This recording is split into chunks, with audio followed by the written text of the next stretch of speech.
I'm going to talk about somebody who's almost as nerdy. I don't know if he's nerdy. He's very gentle, though. His name is the Yankee Bandit. The Yankee Bandit. He later became known as the Down and Outer Bandit. Down and Outer? Down and Outer. For a while, he was the most notorious bank robber of his time. This was in the late 70s, early 80s, particularly around 1983 when you said we're at the peak of bank robberies. One of the peaks. One of the many peaks. He held the record for a very long time. He held up 64 banks from July 1983 to February of 1984 when he was caught. He held a really good record for a long time. He robbed 6 banks in 4 hours.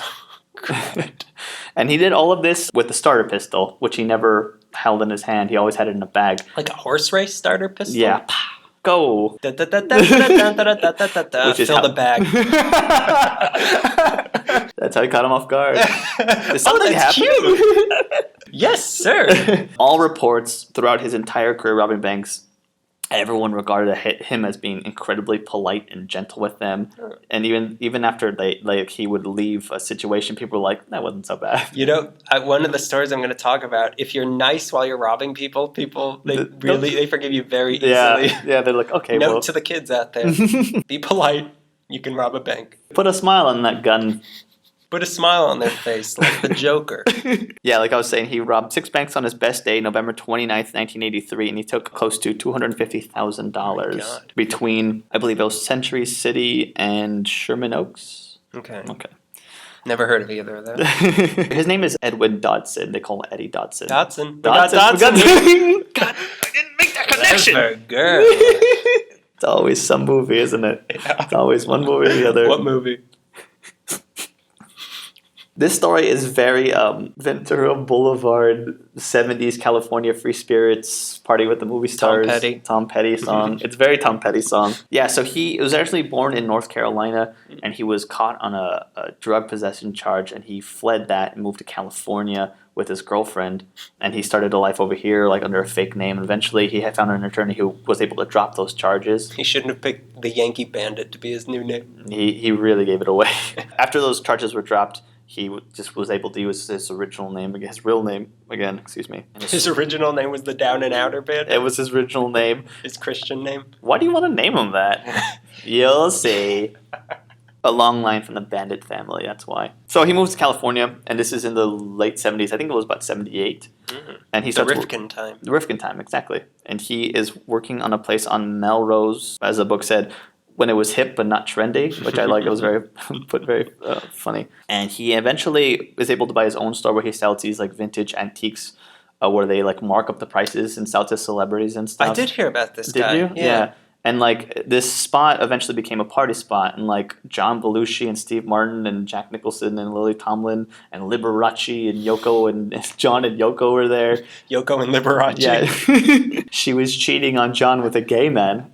A lot of people don't know that about her. Wait, he's what? I want wavy hair like Liberace. That line sticks out so strong. Like, who? Ladies! So, he's...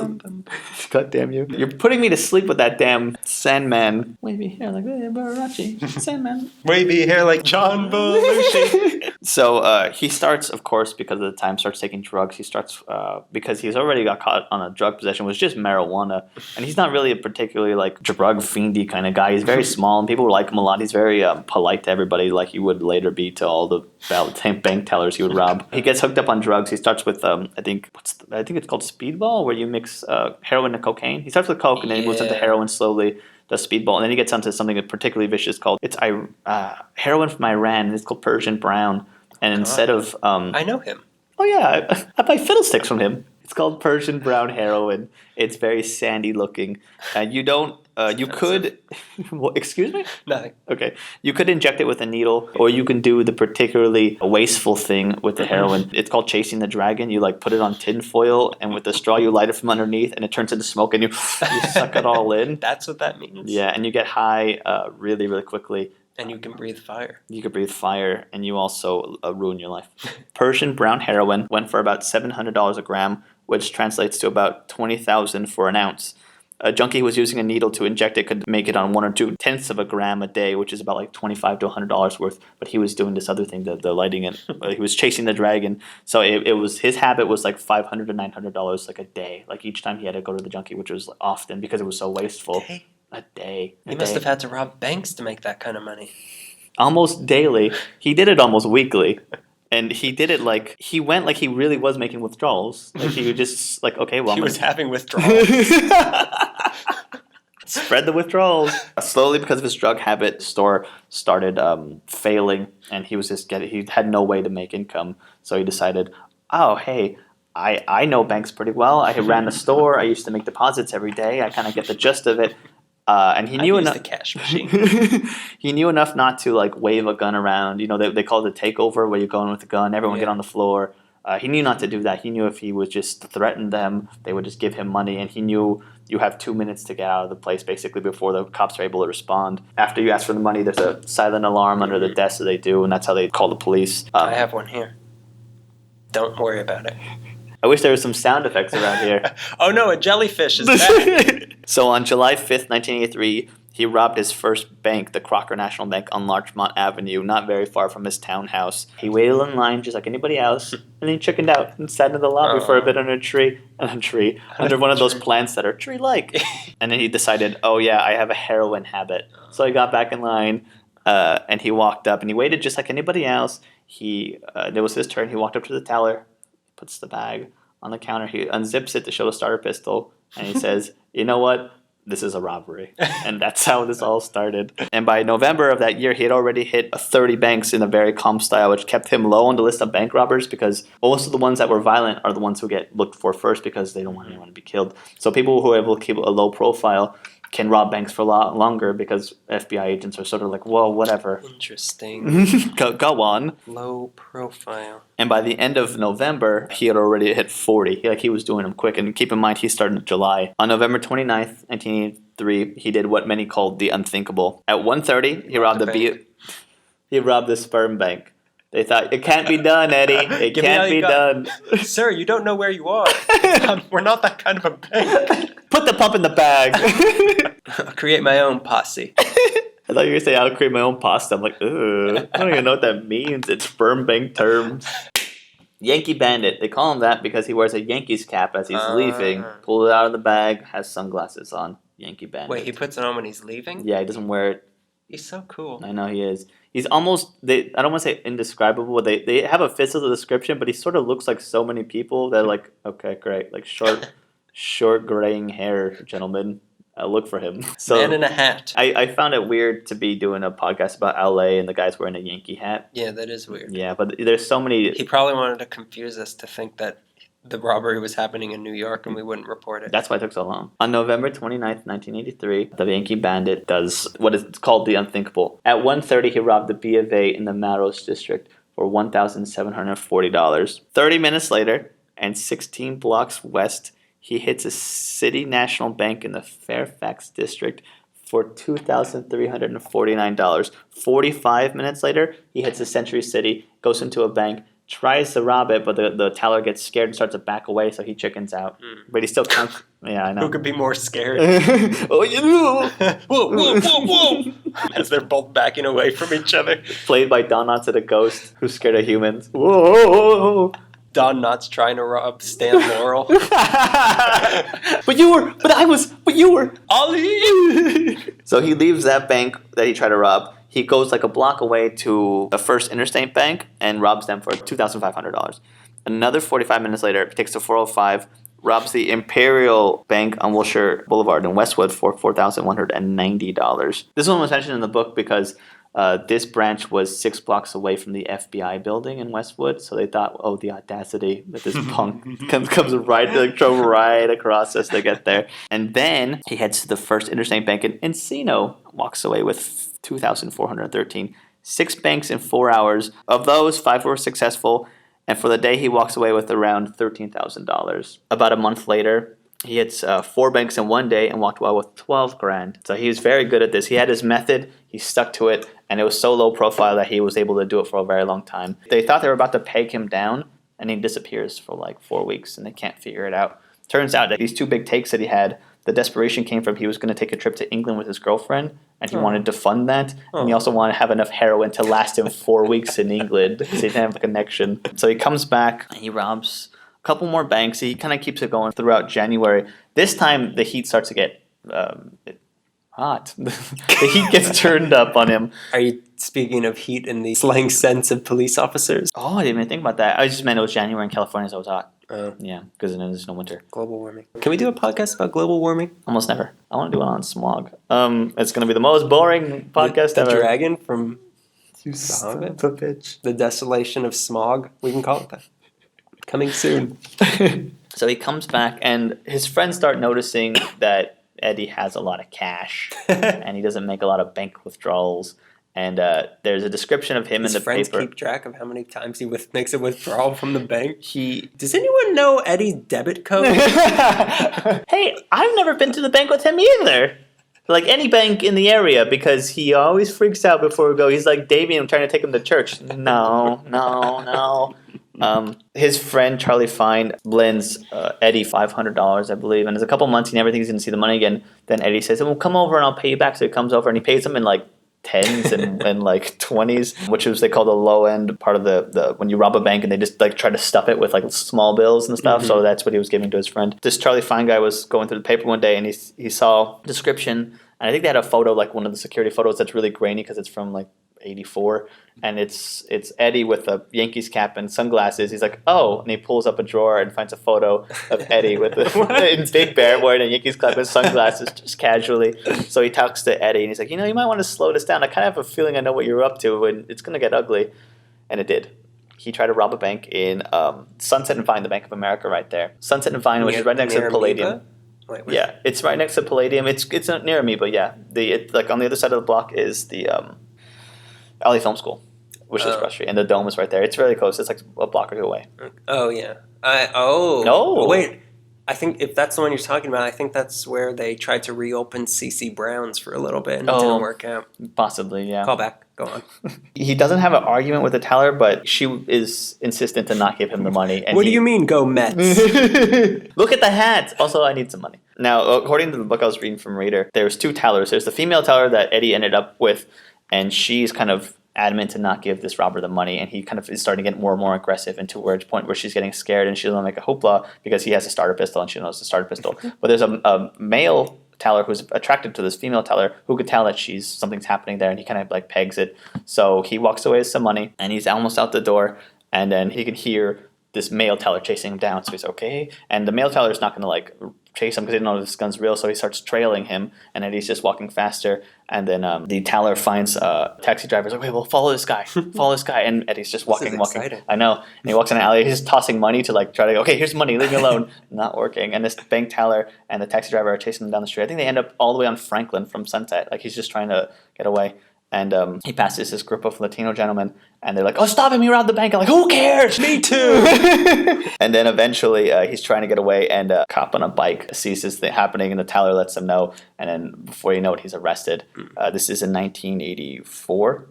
And after this, he's put away for 10 years, where he has to go clean. He's very polite about the whole thing, admits to everything pretty much. And everyone's like, "This guy's really nice." He's released 10 years later. At this point, he becomes a caretaker to Jack Nicholson's ranch. Okay. I know. Because he knew Jack Nicholson back in the day. He's like, "Oh, you just got out of prison. Let me help you out." So he's like a caretaker for his home. Jack Nicholson and caretaker are two things that never go all together. Let me tell you that. He's trying to stay clean, but it's still the party scene of LA and stuff. And Jack Nicholson is the heart of the party scene. Oh, you know it. And he gets back on drugs eventually. He hooks up with a girlfriend, and she's what they call a coke fiend. So, it happens again. And he begins robbing the bank, but he's not times have changed, like you've mentioned before. Security cameras are better. There's security cameras behind tellers now. There's more sophisticated, which I read a lot in his situation, that those exploding money bags. What are they called? That's what they're called. Yeah, that's what they're called. Money bags. Money, money, boom, booms. No relation to the mighty, mighty boss tones. No, a small relation. A little bit. Third cousins. Yeah. Like explosive devices and bags of money, and they go off and it blows blue paint all over you. Blue or and neon it's hilarious. Yeah, I know. And you can't use anything, and everyone's all mad. Yeah. Yeah. Well, that had advanced a lot more than what it used to be. So he was going against this new technology that he hadn't had a deal with before. And he's also much sicker and older than he was before. And before you know it, he's robbed something like 12 banks again, like in a very short amount of time. And eventually they call him the Down and Outer Bandit because, I don't know, there's a movie called Down and Out in Beverly Hills about, it's Nick Nolte, and he's a bum and he used to be rich and he's just hanging out with, I forget who, it might be Bette Midler. I don't remember. He's described as this because he's robbing these high-end areas, but he's like sickly looking and he's like dressed in like very baggy clothes. At some point he carjacks a young lady, and she described it as one of the most polite carjackings. Like, I'm very sorry, but He's so polite. He like holds a starter pistol. Like, I'm very sorry, He's but still got the starter pistol. He's still got the same. I don't know if it's the same starter pistol. He steals her Mercedes and he gives her a contact number. Or no, he takes her number and says, "Listen, I'm going to call you back in a couple of days. We'll arrange meet a car." And a couple of days pass. She's like, "Well, I'll never see that car again." He calls her and he says, "Listen, I need it a little bit longer. I'm very sorry, but I need a little bit longer." And she's like, "Fine." And she let the police know. And this goes on for a little bit longer. Eventually, because they already know his name because he got caught before, they know what kind of car he's driving, they track him down to something called the Farmer's Daughter, which is running at the Farmer's Market in, it's like a hotel, a motel. Oh, yeah, that's Inn. still there, right? I believe so. Yeah, it's like a restaurant / hotel or something. Yeah, something like that. In Fairfax. Yeah. Yeah. Well, he said that. Yeah, I don't know. I said it a long time ago. Yeah. Talking about something else, but yeah. He's caught there in one of the rooms, and they do the bullhorn thing. "Eddie Dodson, come on with your hands up!" And he opens the door. He sees a hallway full of FBI agents. He slams the door. It's like, "Give me a minute." He has a gun in his hand. It's not loaded. I think it's a real gun, but it's not loaded. So he ties one off, shoots some heroin. Good old Eddie. And he goes out to the balcony, and he's holding the gun up. And they're like, "Drop the gun, we'll shoot." And he's hoping to get killed, but they don't do it. And he's like, "Okay, never mind." And he goes downstairs and he's just he's waving the gun. He's just hoping the cop will kill him because he's like, "I don't want to go back to prison. I'm too old." And eventually, a very heroic, but they all say very dumb move. One of the cops tackles him. They put him back in jail. But he didn't serve his full sentence because... This happened in front of the farmer's daughter? Yeah, in the parking lot. Wow. And he even apologized when he is able to. He apologized to the FBI agents who had to deal with him in that time. Apologized to the... Such a low self-esteem. I know, poor guy. Such a nice guy, though. He apologizes to the woman whose car he stole. Tell her I'm very sorry that happened. Her car was in very good condition. He apologized to the people of Farmer's Daughter. "I'm sorry for the scene." He is not kept for his full sentence because turns out he has hepatitis C, which is terminal. So they didn't think he was going to live. And gross. All this nice stuff, and as soon as they find out he has hepatitis C, gross. Keep him Dope fiend, gross. Yeah, and eventually he's let free. He kept in touch with the author of the book, William Rader. They would write together, but he died later that year. The same because of he had hepatitis C. He was for a very, very long time was the most notorious bank robber. The record holder. A very polite guy with a Yankee cap. Was a record holder bank robber in Los Angeles. I find that very funny. Since we're sticking to a slight chronological order, yes, Greg has another one for you. I sure do. This story fits very well chronologically. It also is a great segue because these are the people that broke Eddie Dodson's record, and they didn't do it by being gentle. Actually, it was by extreme force and very controlled but uncontrollable situation. They're known as the Baby Bandits. Oh, adorable! I'm a baby. Give me your money because I'm a baby. The Baby Bandits were known because they were a bunch of schoolyard kids with semi-automatic rifles in the South Central area that would do violent takeovers of banks. No one was. I mean, there were some fatalities, but they were mostly. I think one cop got shot. One of the kids got shot. But other than that, I mean, they were not. None of these stories really were that violent, really, other than one of them we'll be talking about soon. Yeah. But the masterminds behind the Baby Bandits were two guys: Robert Shelton Brown, aka Casper or Kaz, and Donzel Lamar Thompson, aka Sea-Dog, although he had like a lesser role in all of this. They acted like supervisors to these crimes. They would usually wait in a car, like a getaway car, and kind of just do instructions. It was a lot of supervision work. He's kind of the Charles Manson of bank robberies, in my opinion. He just kind of watched over as all the madness unfolded. They are now the holders of the most bank robberies, 175 bank robberies throughout their career, which was between 1989 and 1993. They used this method of this remote-controlled takeovers. They would just arm kids and have the kids go. How old were these kids? They ranged between 13 to like their early 20s. They're all gang members. They usually just got them through like drugs. I read about Casper, as we'll call him, would do things like... I'll call him Kaz. You call him Kaz, I'll call him Casper because you're hip. He paid crack addicts to just rob banks and pay them in crack and keep all the profit. He'd get like homeless people to rob banks with just a note and then pretty much keep almost everything. Casper, Robert Shelton Brown, was actually born in a really good family. They were stable, but they weren't very supportive. It was like a big family, and he kind of got lost in the grind. And growing up in the 80s in South Central, basically, like, what else are you going to do but go into crime? Like, there's the Bloods, the Crips. I saw Boys in the Hood. You know how hard it is to get out of the hood. You heard Lawrence Fishburne give that speech. Growing up as a male in that time, in that area, you kind of get suckered into it as a young youth, I imagine. I know nothing about it. I know nothing about youth. But a lot of cops that I was reading about say that he wasn't just some thug. He was actually really intelligent. He was like the mastermind of all this stuff. He had very smart tactics. None of these people were stupid that we're talking about. No. They were none of them were thugs. Yeah. Criminals are pretty smart. Yeah, and in fact, like, he had the intelligence to use thugs to do all his work for him. Mm-hmm. He had very good evasive, like, driving techniques. Michael Corleone. I mean, not Michael. Fat one Corleone. Don Corleone. Don, maybe? Couldn't. Hey, he didn't do anything. Nah. My hands are clean. I didn't do anything. I'm back for another episode. Take me to CC Brown's. They massacred my Sunday. I asked for no pineapple chunks. They massacred my Sunday.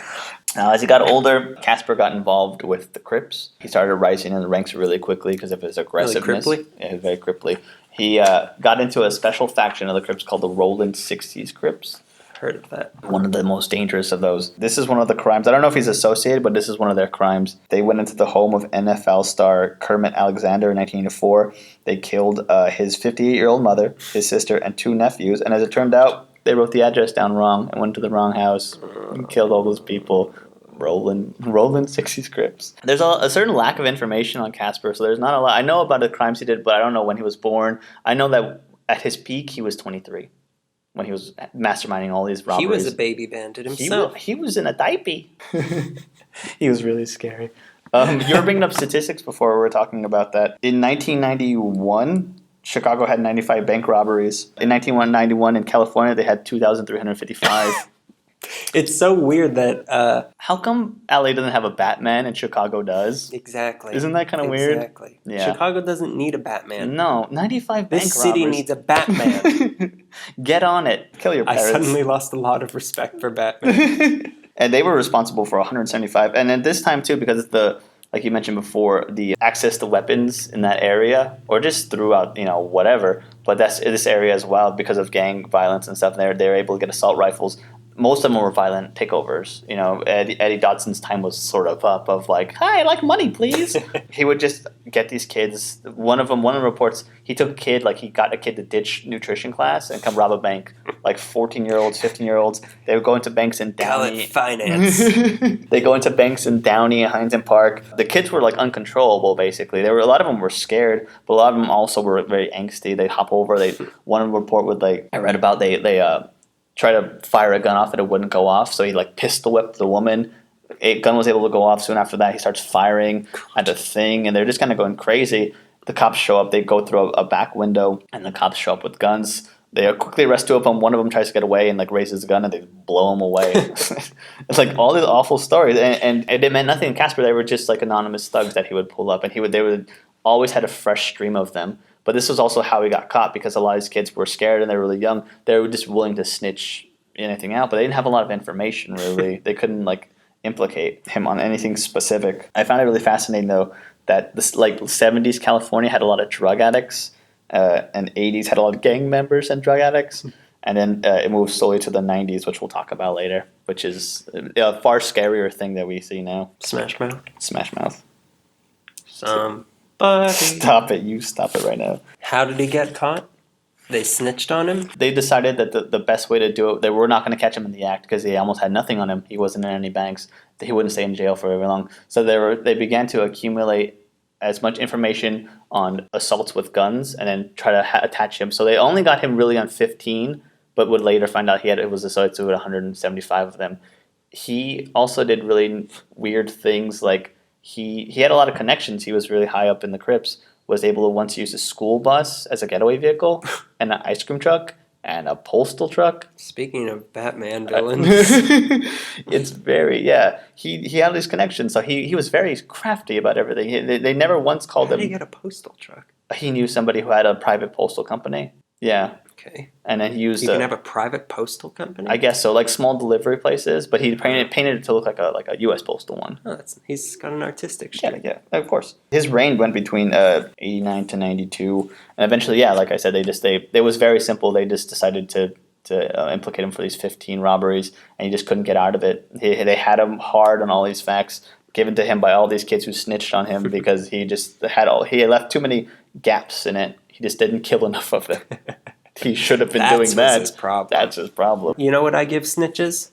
Stitches. Oh, I thought you were going to say something else.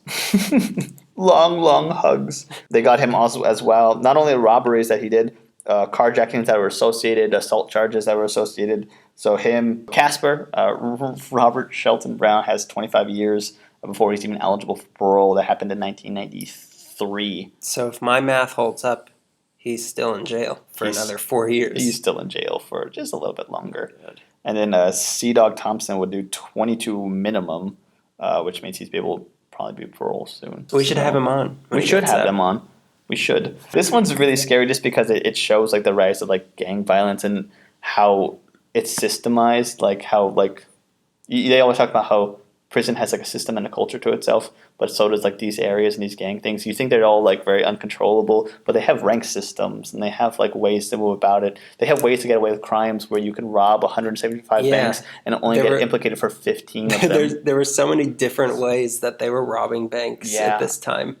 It was a very creative time for the city. It was something of a renaissance.